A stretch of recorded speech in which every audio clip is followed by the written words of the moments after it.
These are my assistants, Coleman and Phil. They're both around the same height, weight, and consequently, they have the same body mass index or BMI.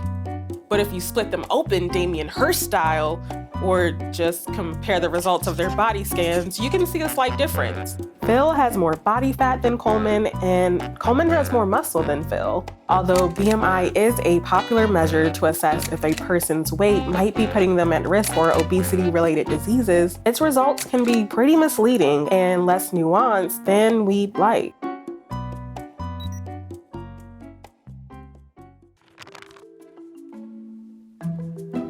So the BMI is an index that looks at somebody's body weight divided by their height. So the formula is the body weight in kilograms divided by the height in square meters.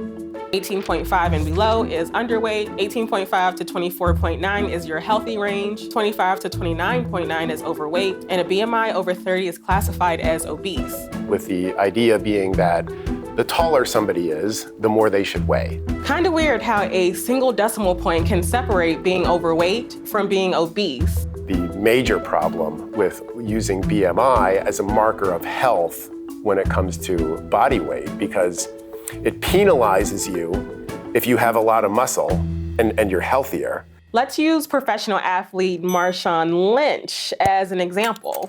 He's 5'11", 215 pounds, and his BMI is 30. He'd be categorized as obese. That's because BMI doesn't distinguish muscle from fat. Here, we're really concentrating on how much muscle does somebody have.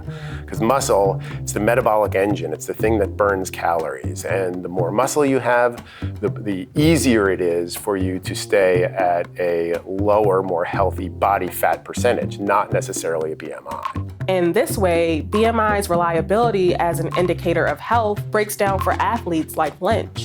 There are several more variables that can influence the interpretation of BMI, things like age, gender, and ethnicity. While BMI is a useful measure for a large population study, for example, to compare relative obesity rates from state to state, it becomes more problematic when you use it to determine an individual's health. The body mass index was introduced in the early 19th century. This guy who created the formula, I am so sorry, I'm going to butcher his name. Lambert Adolphe Quetelet. Wasn't even a physician. Quetelet Was a Belgian mathematician. His reason for creating the formula was to study the normal man, not obesity. Its use shifted to study obesity because of Ansel Keys.